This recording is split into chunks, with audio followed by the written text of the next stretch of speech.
Thank you, Chair. We are now streaming live on YouTube, so I'll hand over to you to start the meeting. Thank you, Sarah. Good morning and welcome to East Devon District Council's briefing meeting with South West Water for members of the Scrutiny Committee, councillors and the public. I am your chair, Councillor Jamie Kemp. I would also like to welcome anybody watching the meeting via the streaming. As this is a briefing meeting, our Democratic Services officers will make a note of those councillors present. So if I can go over to agenda item 1, please. Apologies. Thank you, Chair. We have apologies from Councillor Allen, Councillor Hawkins, Councillor Key and Councillor Woodward. That's lovely, thank you very much.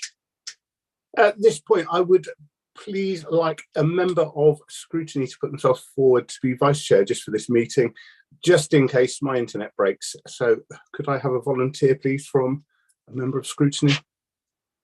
Councillor Rylance. Is everybody happy with Councillor Rylance standing in his Vice Chair, just in case? All happy? Yeah. Fantastic. Thank you, Councillor Rylance. Agenda item 2, declarations of interest. As we are meeting with South West Water today, may I suggest that the minutes note that all members have an equal interest as customers of South West Water. If any member has another declaration to make, please state exactly what the interest is, and please indicate by raising your electronic hand now. I can't see any hands raised. Nope. Excellent. Agenda item 3. Firstly, I'd like to welcome Mr. Alan Burrows, Director of the Environmental Liaison and Culture for South West Water. Thank you for attending today. We very much hope this meeting continues the constructive dialogue between the Council and South West Water, which started when Mr. Burrows attended a meeting in March of this year. To prepare for this meeting, councillors were asked to submit any questions, and I understand that no questions were submitted for Mr. Burrows. Members of the public have also submitted questions, and there will be an opportunity for these to be put to Mr. Burrows later in the meeting. As Mr. Burrows is available until 11:30, I will aim to structure the meeting to ensure that all questions are put, although it may be necessary for answers to be provided following the meeting. So we'll go over to agenda item 4 and the presentation, and I'll hand over now to Mr. Burrows to begin.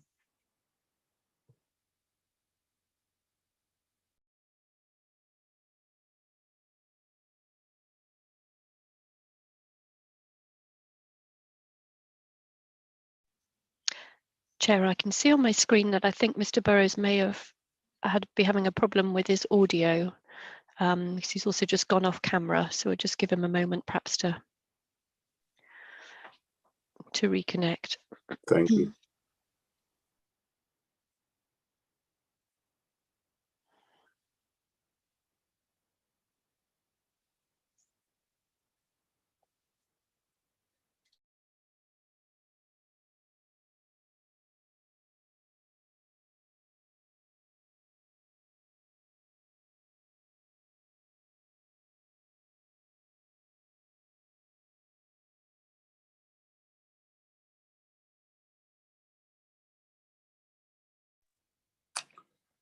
Mr. Burrows, can you hear us?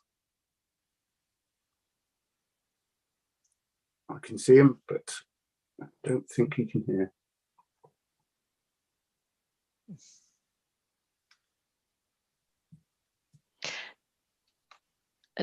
Mr. Burrows, I don't know if can you indicate just by waving if you can hear us, because we can't hear you and you don't appear to have any audio on our screen. It may be best if Mr. Burrows leaves the meeting and rejoins, but I don't quite know how to communicate that to him.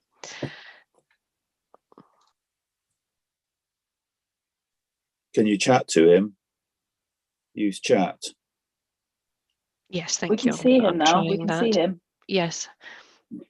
I know he doesn't appear to have any audio. Us, Mr. Burrows?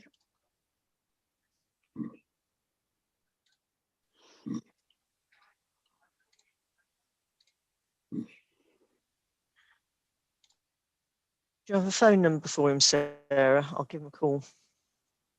I don't, I'm afraid, Sue. I've always gone through a third party. I'll send him a message in the chat.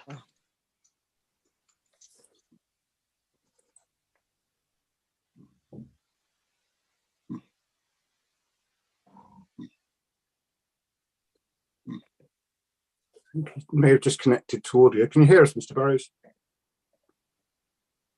He can. Yeah. Excellent. You seem to be back online. Brilliant. We are up to agenda item 4, which is your presentation, Mr. Burrows. We would be happy to proceed. Thank you. Yeah, and apologies for a slight hiccup there. I'm not over familiar with Zoom, so I'm hopefully. Sarah, can I share my screen? Is that all right with some slides? You should be able to. I've made you co-host, so yeah, go ahead. Okay, so I'm hopefully going to find some slides now that I can share. Bear with me. Let's have a quick look. Here we go. Okay, can people see those slides? Yes, thank you. Excellent, Yes. thank you, brilliant. So sorry for the slight hiccup there. So my name's Alan Burrows. I'm Director of Environmental Liaison and Culture at South West Water. I believe we met probably about 6 months ago. I came to a meeting of East Devon District Council. Sarah, I think we corresponded following that and provided some questions to some of the councillors that raised queries at our previous meeting. So just a little bit about myself, just to remind everybody. So I work at South West Water, been with South West Water for about 18 months, joined in February 2021. Previous to that, I was with the Environment Agency for 31 years and responsible for environmental assessment, reporting, monitoring, investigation, and elements of incident response as well. So quite a bit of a varied background. So I'm going to talk a little bit today about company. I'm hoping I'm now going to work out how to move the slides on. So bear with me. I think I can do this. Let's have a quick, there we go. So just a reminder around about South West Water, you know, we're between about 2.2 million, 2.3 million customers. And we serve up to a population around about 9 million during the tourist season. In terms of the complexity of our network, we've got in the region of around 19,000 kilometres of sewerage network. We have around about 2,500 employees that work across not just South West Water, but the wider Pennon Group as well. And we've also currently investing in a significant programme of investment over the next few years in the total of around about £300 million. Oops, bear with me. Here we go. So what I wanted to talk about was a little bit about our WaterFit programme first. In summary, the WaterFit programme is split into 3 main areas.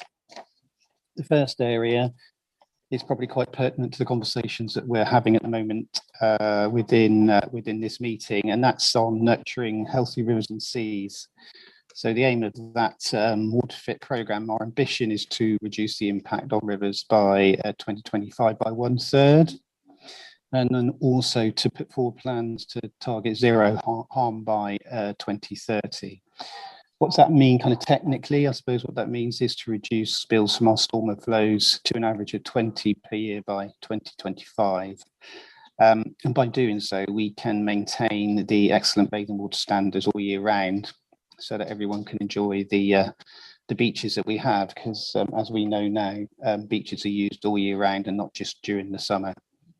And in addition to that, we're looking to deliver zero serious pollution incidents by 2025 and target a year-on-year reduction in all pollution incidents. So in 2020, we had in the region of 200, well over 225 incidents. We're now, that's well over halved over the last couple of years, and we're on our trajectory to achieve our target as well on pollution incidents, which is great news. The next thing is to put nature on everyone's doorstep. And what do we mean by that? That's just to provide people with accessibility to a number of our assets that are run by South West Lakes Trust, particularly the lakes and reservoirs, but also to look at whether or not we can help others to achieve some inland bathing water quality standards, particularly around the Dart and Tavy, which is part of our green recovery plan. And Sarah, what I can do after this meeting, I can provide some links to some of these documents so that people can have a look at them in a little bit more detail.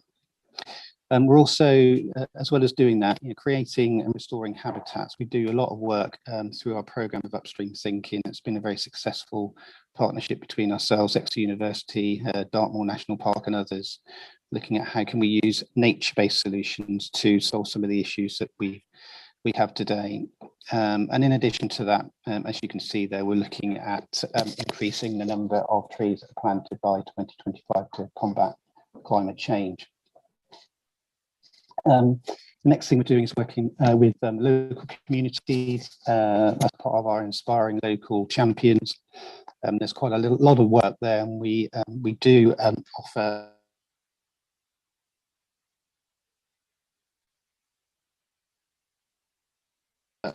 creating a sustainable future fund as well, and looking at how can you still hear me? I just had a internet failure. Sorry, can you hear me? Yes. Thank you. Sorry about that. We're also looking at how can we create a more sustainable future. And you may have heard me talk last time about the Love Your Loo campaign. And that's really important because at the moment, we know that wet wipes get flushed down the loo. They say they're flushable. That means they flush down the toilet, but it doesn't mean they're biodegradable in the environment, and they can cause a significant number of problems.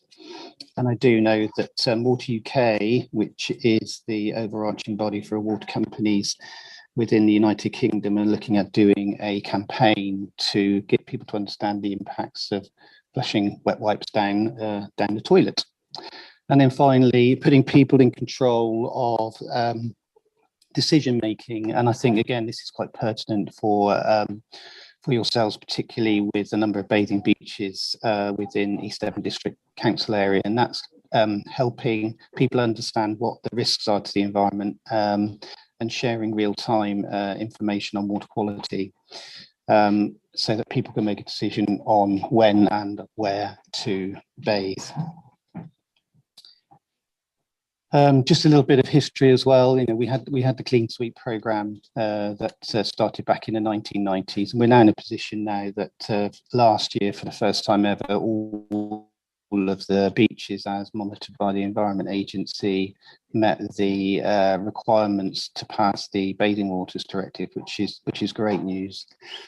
There was a question around bathing waters, particularly in the East Devon area, which I'll come back to in a moment. I think one of the questions was around why are 2 of the 8 bathing beaches only meeting good when the others are meeting excellent? And I'll come back to that specific point in a moment, if I may. But in terms of data transparency and providing information around storm overflows, etc., we've got a programme in place, and we're on track to ensure that we can provide that information in accordance with the Environment Act. What I will say, though, is elements of the Environment Act have yet to be enacted. We understand that there will be a consultation that DEFRA will be making at the beginning of January to understand how certain elements of that Act will be enacted, so that we all do it in the same way across all water companies. So we're waiting for that in the moment, but that's not stopping us installing monitors on our storm overflows, making sure that the data comes back and making sure that we can use it to make the right decisions. A little bit about storm overflows. Probably don't need to tell you too much about this, but they are there originally really to stop flooding in houses and businesses and premises. So they are a necessity, but equally as the development has increased significantly over the last kind of 30, 40 years, what we're finding is that people are wrongly connecting into surface water systems, particularly when they particularly when they build an extension on a house. We're finding that some properties are misconnecting into the surface water drain, and what we find is that can find its way into the environment. So where we have an incident of a report of a pollution incident, we do look into what has caused that. And in a lot of instances, they are misconnections. So I suppose there's elements that we can all work together on with your building regs people to ensure that those that are building extensions and properties are building them in the right way to protect the environment. So in terms of Beach Live and EA pollution risk forecast, there's been quite a lot of conversations and questions around what's the difference between the two. So I'm going to attempt to try and do it very simply, and then perhaps I can take some questions after my presentation if it's not clear. They are two distinct warning systems. Firstly, I'm going to go to the EA pollution risk forecast. That is a system that only operates in the bathing water season from the 1st of May to the 30th of September. And that system is primarily based on whether or not it's going to rain in a particular catchment, and therefore what are the likely impacts and risks that may cause on bathing water quality. The Environment Agency then issue a pollution risk forecast around about 8:30 to 9 o'clock every day during the bathing water season, when one needs to be issued, and the evidence suggests that. And then that is used to inform the signage at your beaches. So there's an electronic sign at Exmouth, which I've seen, and that will trigger when a PRF is issued. There will be there'll be other mechanisms as well across other beaches. Some of them may not be electronic, some of them may just be a paper sign that goes up in a location that people can see. The reason for that is under the Bathing Waters Directive, if the Environment Agency then go out and take a sample on the day that that PRF is issued, and when a sign goes up to say that has happened, the Environment Agency can, in certain circumstances, discount that sample because they have pre-warned the public that there is a risk to water quality. Now, that risk to water quality may not be from sewage. It may not be from storm overflows. There are a number of other reasons why that might happen. It could be urban runoff, it could be agricultural runoff, it could be runoff from other places, not necessarily from a storm overflow. And indeed, in some locations, we don't actually have assets where a PRF is issued, and therefore the PRF would relate to other issues that are happening within that catchment. I'll take further questions in a moment, if I may, if I haven't covered everything, hopefully that people might want me to cover. The next one is Beach Live. That is our own system. That's a southwest water system. And we provide Beach Live warnings for 65 beaches around the southwest. And we provide those where we have an asset that we believe may impact a bathing water and hence bathing water quality. Those assets that may affect a specific beach have been agreed with the Environment Agency as part of modelling. So there may be some assets in and around the coast that do not necessarily impact a designated bathing beach, and therefore they will not be associated with that beach, and therefore there will be no Beach Live provided for that. And they will be in really remote locations where there is no access, and therefore it is unlikely that people will be bathing in that area. In addition to that, we also provide that information to Surface Against Sewage for their Safer Seas app. That information is then published on their app, and that's probably what the majority of the public will look at. So on the Surface Against Sewage, Safer Seas and Rivers app, they will also show the pollution risk forecast as well as any Beach Live alert that South West Water has issued. Those Beach Live alerts that we issue are based on a modelled impact. So in other words, where a CSO associated with the beach may have only operated for 30 seconds, doesn't necessarily mean a Beach Live alert will be issued, because it's unlikely that that will have an impact at all on bathing water quality. So depending on the nature of the overflow, the proximity to the beach, and the length and duration of that will determine at what point that beach live trigger is issued. And again, those decisions have been modelled and they've been agreed with the Environment Agency. I will finish on a couple more slides, and then hopefully, Sarah, I can take some questions if that's okay. Can you still hear me, everybody? Yes, we can. Yep. Yes, thank you. Thank you. So finally, some of the things that we're doing that aren't necessarily related to infrastructure as such itself, but we have run quite a significant campaign to inform and educate members of the public around proper disposal of pee poo and paper down toilets. That's what we say, the 3 Ps, not wet wipes. We have removed around about 450 tons of unflushable wet wipes annually. That's a lot of wet wipes, and once they're in the environment, it's very difficult to remove them.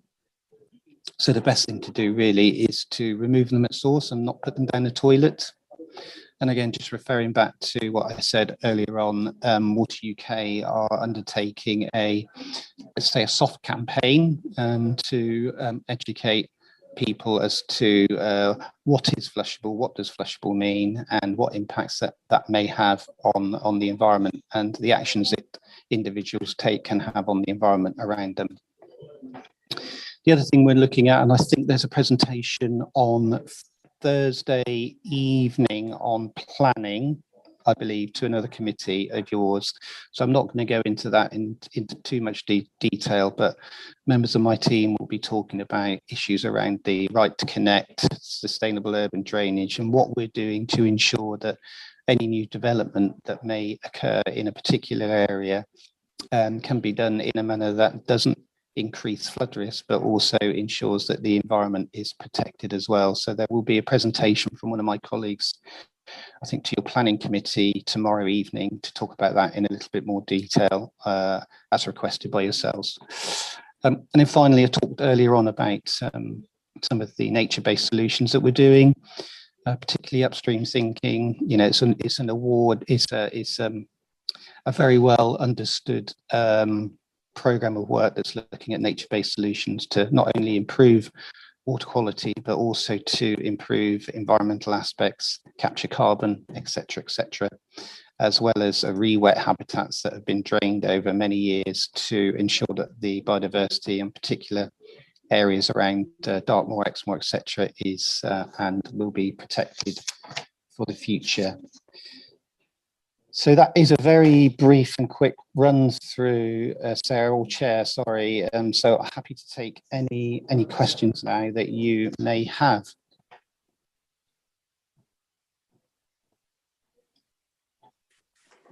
Thank you, Mr. Burrows.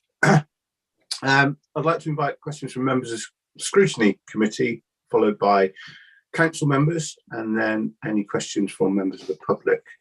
Can I just be clear that Mr. Burrows does have limited time today, so can we make the best use of time by just asking a question only? This is not a time for debate. Thank you. Lots of hands up. We'll start. Councillor Rylance, please. Thank you, Chair. So thank you for your presentation, Mr. Burrows.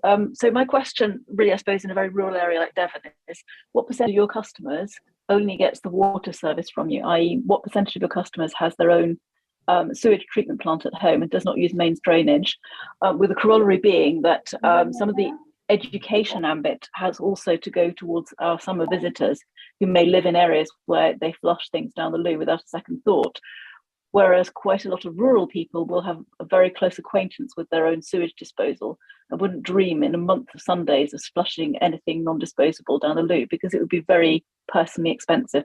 So so that's my question really. So what percentage of your customers is on their own sewage treatment plant?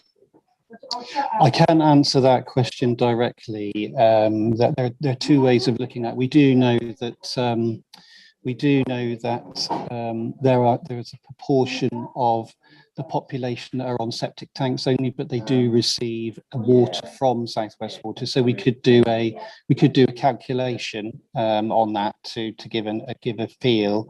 Unfortunately, not all of those individuals that are on septic tanks have a permit, and therefore, if we were to go to the Environment Agency, it may be difficult to ascertain that number as well.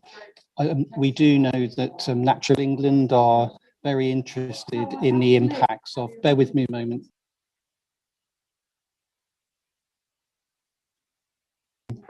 We do know that Natural England are very much interested in the impacts of private septic tanks on the environment, and there will be certain locations around the, can everybody hear me? I'm seeing a shake of the head. No, I can hear you, but that's just not Okay. what I'm asking. Sorry, that's not what I'm asking at all. Because could you repeat the question again? So it should be a fairly straightforward thing to work out how many people are not using mains drainage and therefore not contributing to the supposed so-called disposable wet wipe problem, because they aren't actually linked to the mains drainage. So the whole home package is a completely separate issue. I'm just wondering what proportion of our local population, resident population, is contributing to the wet wipe problem, and are you working with wet wipe companies to try and solve this?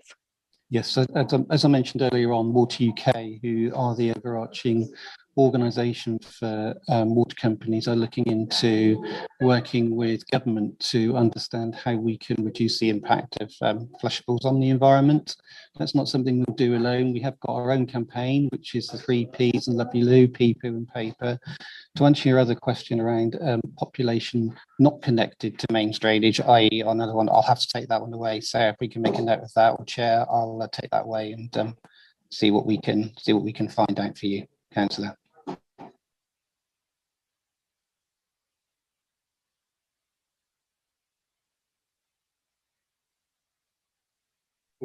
That's better. You couldn't hear me. Thank you for that. Councillor Davey, please. Thank you, Chair, and thank you for that, Alan. I've got 2 questions.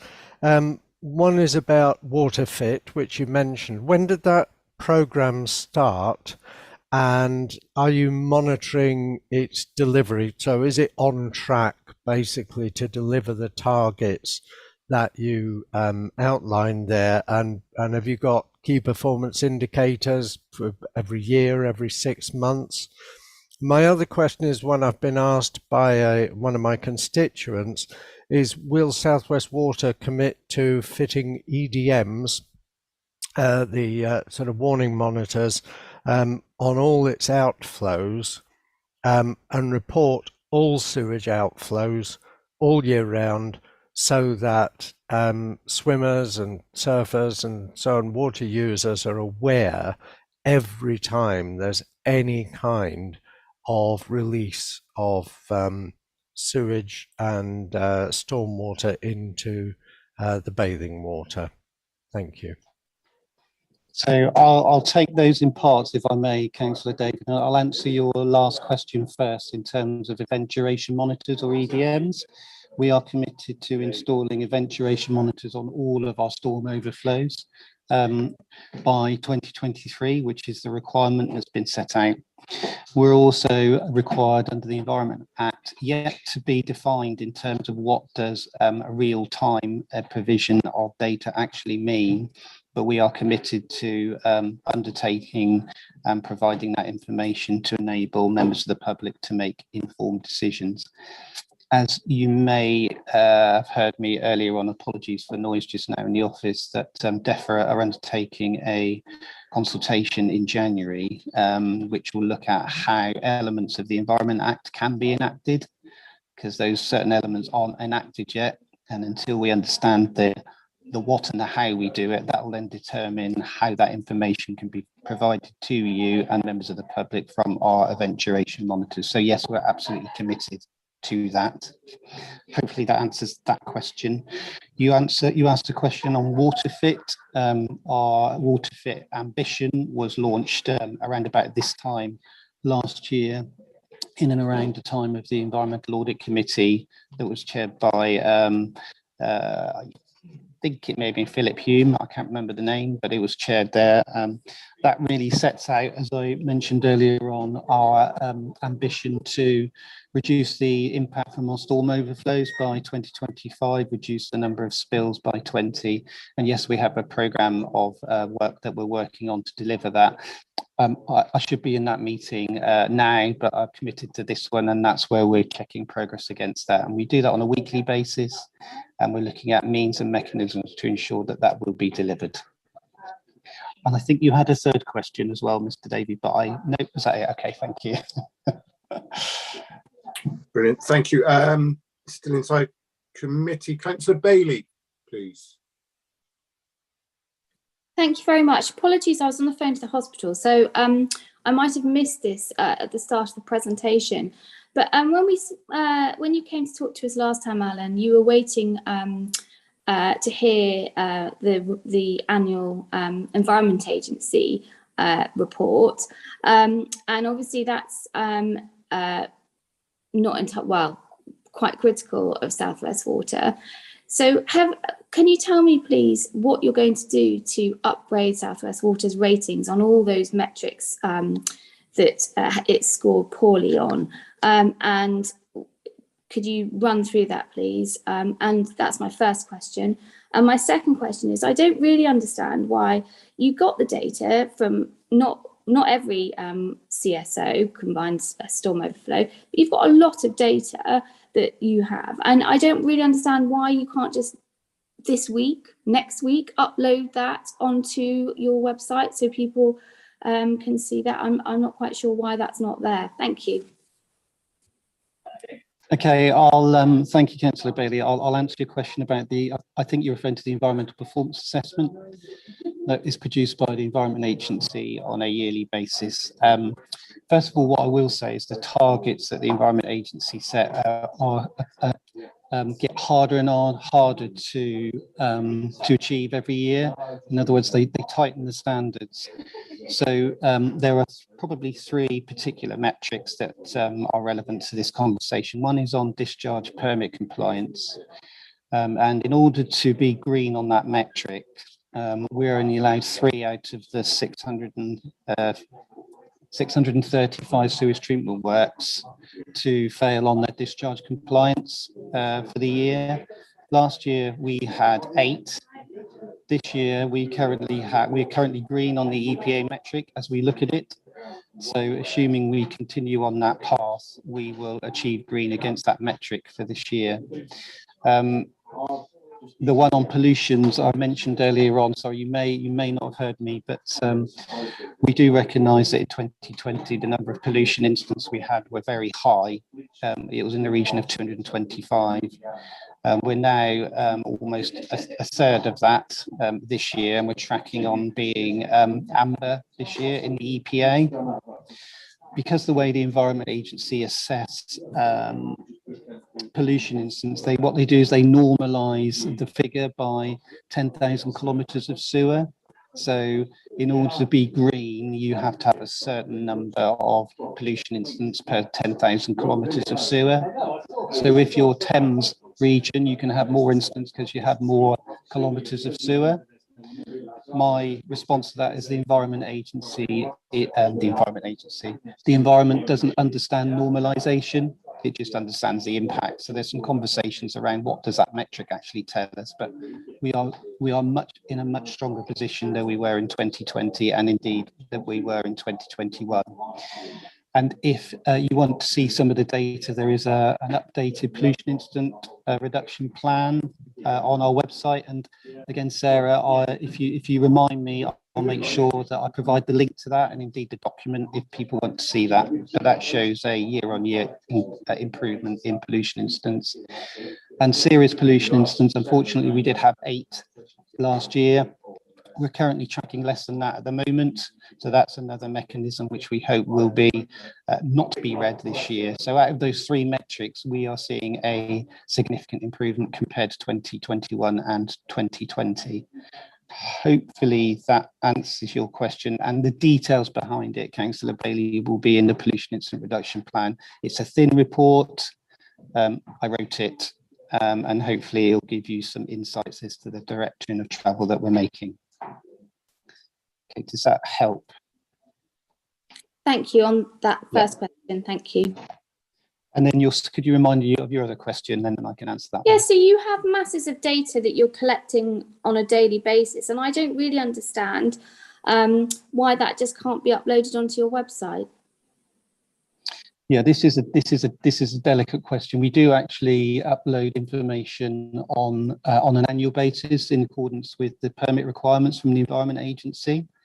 So the Environment Agency under each permit requires us to produce an annual report, which is what we do, and that is uploaded onto our website, and that information is also provided to the Environment Agency at the end of the bathing season for those assets that may impact bathing beaches around the southwest, but also annually for all of the storm overflows that we have.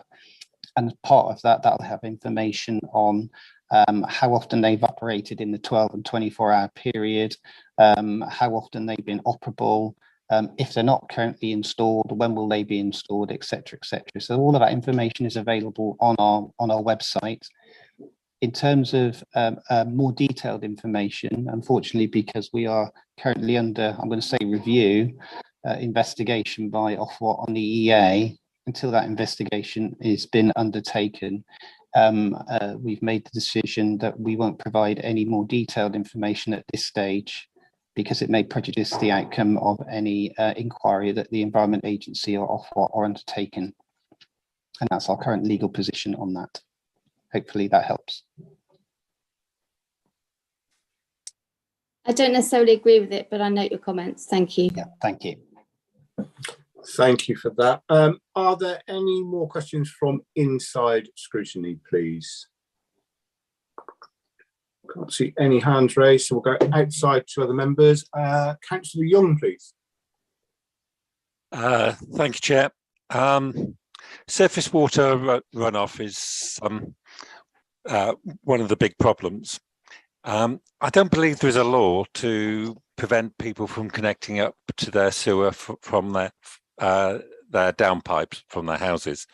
For instance, my next door neighbour had soakaways. They were past their sell-by date, so he had a builder come round and connected his downpipes to the sewer. I've now told him off, and I think they're going to be doing something about it because he's got some building works going on. But how can we get that message out there that it's not a good idea to connect up to the sewage for downpipes? And the other issue is we all recognise that people are using the beaches all the year round. I certainly won't be going in to see it this time of year, but other people do. How can we make sure that we are giving these people that want to go for a swim the information that the beach is safe? I would love to see a simple app, 12 months of the year, just to say that there hasn't been any discharges here and no discharges, so everyone knows that a beach is safe or not. That's just something simple, because our beach safety officer is running around putting notices up, taking notices down, and I'd like to cut out the middleman, please. Thank you. Yeah, thank you. I mean, really good questions in terms of connecting clean water to combined systems. I think we all know it's probably not the right thing to do. That clean water really should be going back into the environment, because the environment benefits from that clean water, and therefore whether or not it's going into the ground through a soakaway or directly into a watercourse via surface water drain is the right thing to do. I think in terms of tackling that problem, there are probably two main avenues. I suspect through those small extensions and small building works that are done in individual properties. That's probably something that needs to be pushed through building regs, and therefore maybe your colleagues in other councils may wish to look at how building regs can push that message home more strongly. That can be done at that local level.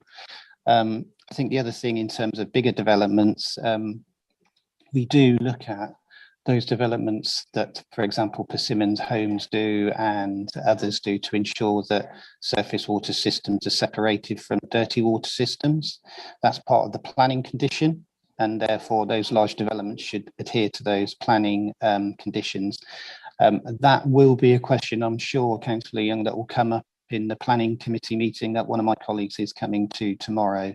But it makes absolute sense to me that you separate clean from dirty, and put the clean back in the environment, and then put the dirty into a system where it can be treated effectively. Your second question around informing members of the public around quality of bathing waters, it's a really good question. The Environment Agency, as I said earlier on, only issue pollution risk forecast for May through to September. Perhaps that's a policy decision that the Environment Agency and the Secretary of State for the Environment needs to consider going forward, particularly as the members of the public now and others actually use the beaches all year round. That really came out of the traditional bathing water season, holiday season. I think the original bathing waters directive came out in 1976, so 1890, so it's 40 years old. We've moved on since then, so it's technology, and therefore I suspect that's something that needs to be pushed through that policy conversation. That aside, as I mentioned earlier on, South West Water does provide Beach Live information for 65 beaches around the coast, 365 days of the year, and we currently provide that through the South West Water app. We currently provide that through the Surface Against Sewage Safer Seas and Rivers app.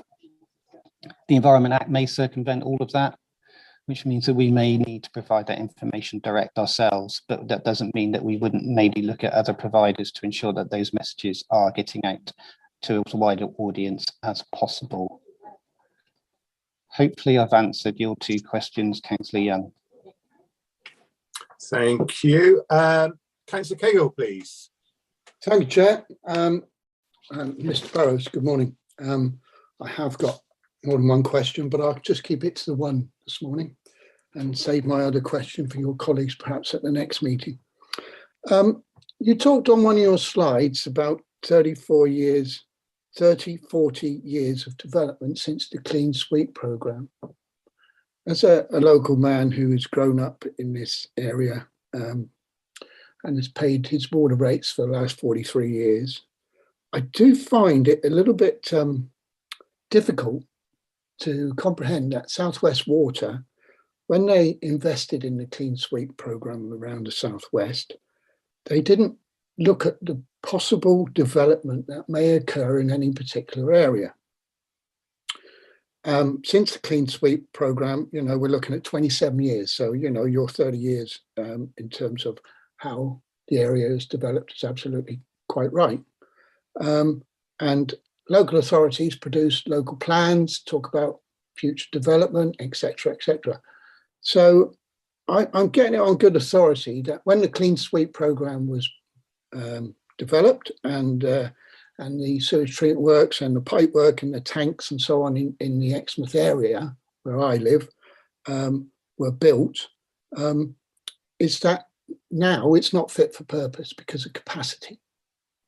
Now, did not South West Water, and I know you were working for the Environment Agency at the time, as you indicated, did no one in South West Water not consider that when they were producing this wonderful sewage treatment works that, was going to pump out clean water out at Strait Point, and there'll be zero pollution, did they not consider the 6 Ps? Because I'll beat your 3 Ps, prior planning and preparation prevents poor performance. Did no one actually look at planning of development of building sites, housing areas? And as we know, Exmouth as just one place alone has increased exponentially in terms of development. And possibly may continue to do so. And that's why we are producing a forward plan at the moment in draft. So did no one look at this when they were producing the Clean Sweep programme as to what the future may hold? Yeah, so hindsight's wonderful, isn't it? So I could look at other places around the country where there was a local plan that was put in place, and actually that local plan didn't come to fruition. And in fact, the population has decreased significantly, and people have migrated from those locations to other locations. It's different in other places. I completely get that, Councillor Cagle, that there are. A local plan is a prediction of population increase. That doesn't necessarily always mean that it's going to take place. That said, when schemes were developed, they were developed with headroom in mind, and that headroom would have been based on the best information available at the time. I used to live in Bude in Cornwall. Bude used to have a population of 3,500. Nobody ever thought it would go over 4,000. It's over about 9,500 now. But hindsight's a wonderful thing, isn't it? If you're in the late 1980s, early 90s, development wasn't particularly great in many of these locations. We have that information, we have that increase in development. So yes, we'll need to take those into consideration now. I think my colleague Ian Vosper came to Exeter Town Council meeting a couple of weeks ago to explain some of the improvements we were going to be making at Exmouth. I won't go through those now, they'll be on the Exmouth Town Council meeting minutes, but in effect we recognise some of that, and we are putting in place some improvements, particularly around Exmouth. Thank you. Councillor Faithful, please. Thank you, Chair. Going back to the subject of surface water going into sewers, some of the older houses were built in that way. Are you doing anything to help people change that? And if so, what? Is there any way of getting people's downpipes to not go into the sewers? Yes, it's a really good question. I mean, on the other side of that, we are actually helping people who have leaks on their properties to help them mend those because of the current dry weather. In terms of your specific question, Councillor Faithful, I don't know. I suspect it would depend on the type of assets, etc., that we have in that area, and whether or not there actually is an opportunity to separate the two. I don't think that is something we are doing at the moment and necessarily proposing, but hopefully, Sarah, if you can log that question for me, I can see if I can get a more precise answer back for you, Councillor Faithful. Lovely, thank you for that. I can see no other hands raised from members, so thanks to everybody who asked questions so succinctly. I believe, Sue, we have some questions from members of the public. Yes, thank you, Chair. I've got 4 questions and I'll read them out in turn so that Alan has an opportunity to answer each one. The first one. We have asked this question of South West Water several times and also the Environmental Agency. Both have provided answers which differ and also do not seem to be accurate. The same question was also asked of Ian Vosper, South West Water Operations Director by Exmouth Town Council on the 17th of October. And again, a non-specific answer was given. So I ask this question again. Permit number 200125-CS-01 Mayor Road, CSO Exmouth, states that this overflow discharges into Littleham Brook.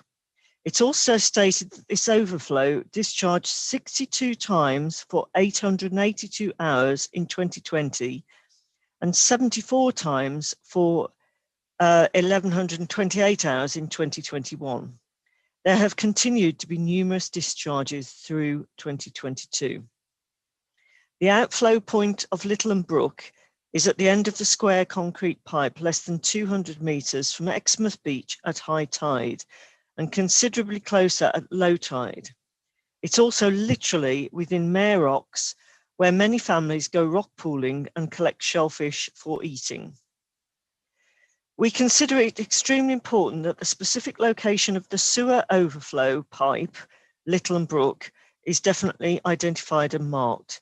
For the total avoidance of doubt, will South West Water commit to identifying the actual outfall location using a dye test or similar with Exmouth Town Councillors as witnesses and prior to the start of 2023 tourism and bathing season? Over to you.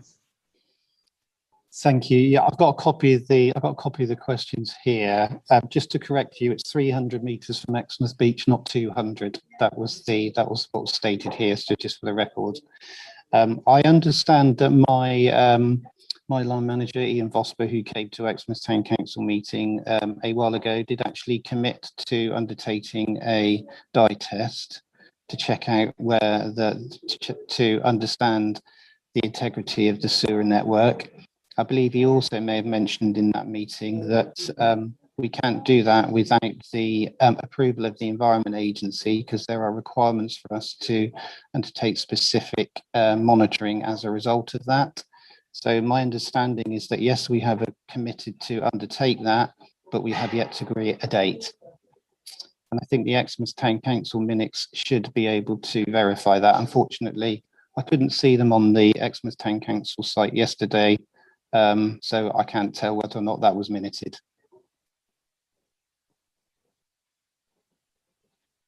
Okay, Chair, do you want me to move on to the second question? Yes, please, Sue. Thank you. There are currently two types of pollution alert system in operation for beach and river water quality in East Devon. One is a prediction or forecast by the Environment Agency of a possible pollution incident based on weather conditions. Expectation of this predicted water pollution is then displayed on the LED sign by the Exmouth Lifeboat Station. The other water pollution alert system in operation across East Devon is linked to South West Water's Event Duration Monitors, EDMs, which indicate when an actual storm surge overflow event is taking place at a particular sewage treatment works.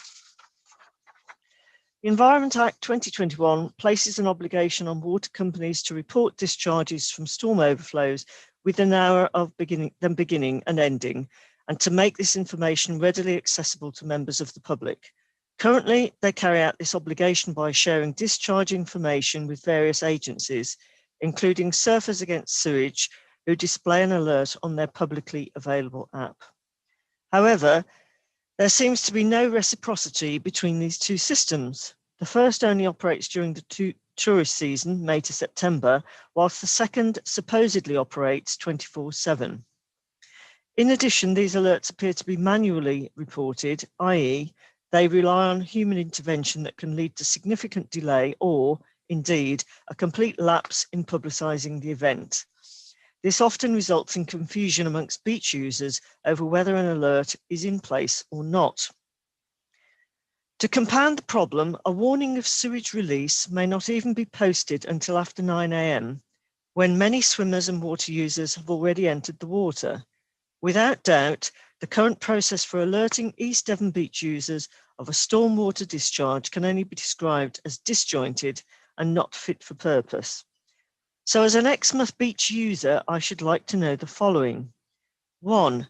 When will South West Water commit to upgrading the alerting of the general public to releases of storm water surges from their Mare Lane treatment works by funding a real-time 24/7 direct link between their combined sewer overflow on the Mare Nature Reserve and the existing water quality status board on Exmouth Beachfront?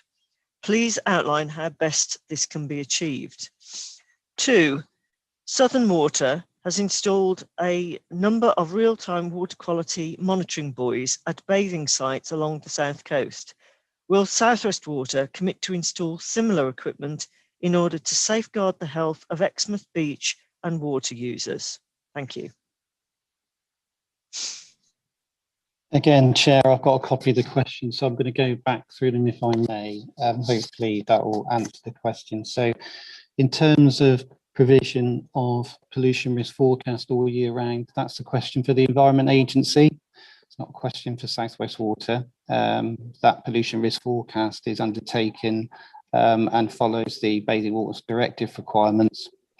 If people believe that isn't appropriate and is a little historic in terms of its forecasting capability, I can only ask that perhaps you raise that with the local Environment Agency team and their area director, because that's their decision to implement that. In terms of upgrading and providing warnings, yes, you're absolutely right. The Environment Act does actually require that near real-time provision of CSO operation. Currently, that's not been enacted, and the how and what needs to be done will be coming out through a consultation through DEFRA, so that all water companies follow the same process and procedure.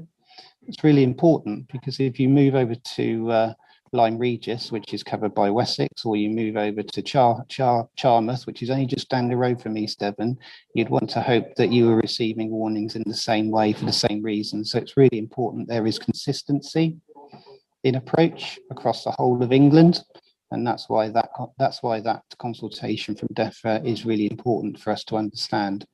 But we're absolutely committed, as I said earlier on, to one of the other councillors to put event duration monitoring on all of our CSOs and make that information available at a future point in time. In terms of the particular question, question 1, I believe this question was answered at the Exmouth Town Council meeting on recently by my colleague Ian Vosper. I'm just going to quote from it now. This was a response that should have been provided. Mare Road wastewater treatment CSO, which discharges off Straight Point, is not associated with Exmouth Beach by the Environment Agency. The Environment Agency have undertaken modelling, and they do not believe that that CSO is associated with Exmouth Beach.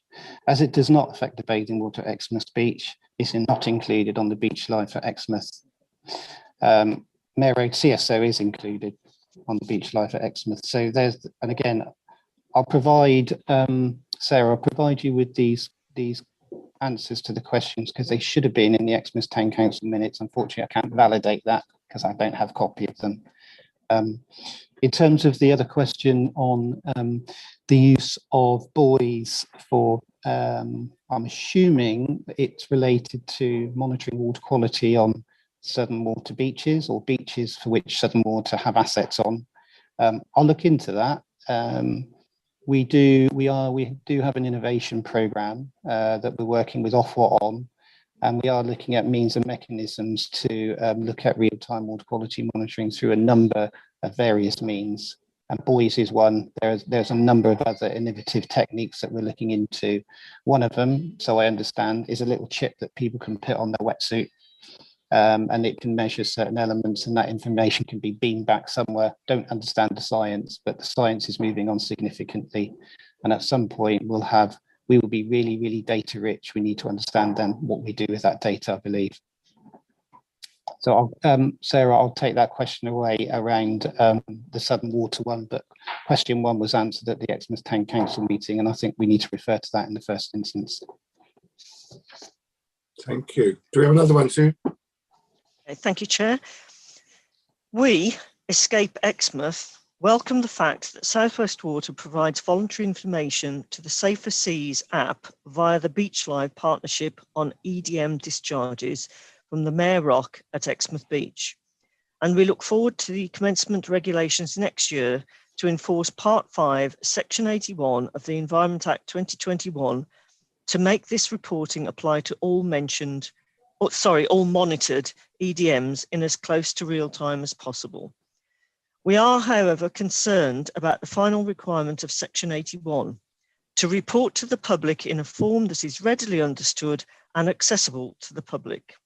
The current system is far from clear, and water users are often confused by contradicting messages produced by the Environment Agency reporting pollution risk forecasts. This is just one example. An EDM alert was triggered on 29th of September 2022, spilling sewage into the water. But the electronic sign on the beach informed water users, including a large school party, that no warnings were in place. You may recall the film Jaws and the mayor of Amity Island telling the people it was safe to go back in the water. What actions will South West Water be taking to reduce this confusion to ensure the information is readily accessible and understood by the public so they're able to make an informed choice about using the water safely? Thank you. I can't disagree with the statement. It is confusing, and I think we do need to be working with the environmental regulator to understand exactly the purpose of the pollution risk forecast and what we provide out through our own mechanism.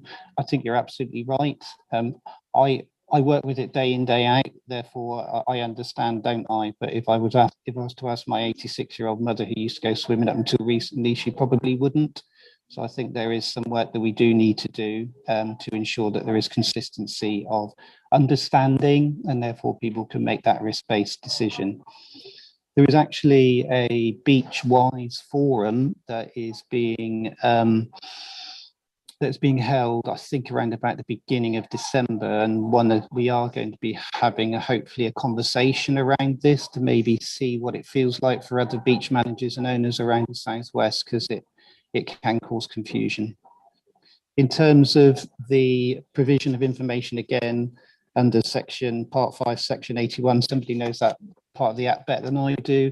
Again, DEFRA's consultation will enable us to understand the how and what we need to do in order to implement that in a consistent manner across all water company areas going forward.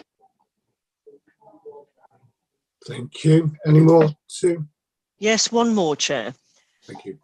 Recently, when questioned about the frequency sewage discharges overflows, South West Water have stated that the public only complain more now because they are more aware of the problem, since EDMs were fitted to some of the network, as if historic discharges that we were not aware of were okay, but ignoring that South West Water have continuously failed to invest in infrastructure whilst paying huge bonuses and dividends. Will South West Water commit to fitting EDMs on 100% of all its overflows by 2023, so the public really do know how often and for how long sewage discharges happen? Will South West Water also commit to 100% reporting of all sewage overflows and their duration year-round, or would they prefer the public swim in pollution while South West Water know that there are discharges happening but do not inform the public of those same discharges in real time? Thank you. Okay, I'll answer those in three parts, if I may. I don't think it's fair to say that South West Water has stated that the public only complain now because they're more aware of the problem. I think as information becomes available, public can make judgments and decisions, and I think that's only right. We're in a democracy, and I think this is really helpful for us to understand that. I think the second point on installation of 100% EDMs on 100% of our overflows, yes, we've committed to do that, and we have a programme of work to ensure that happens. And the final point around providing information, again, I refer back to previous comments around the DEFRA consultation, the how and the what, to make sure there's consistency in that provision of information.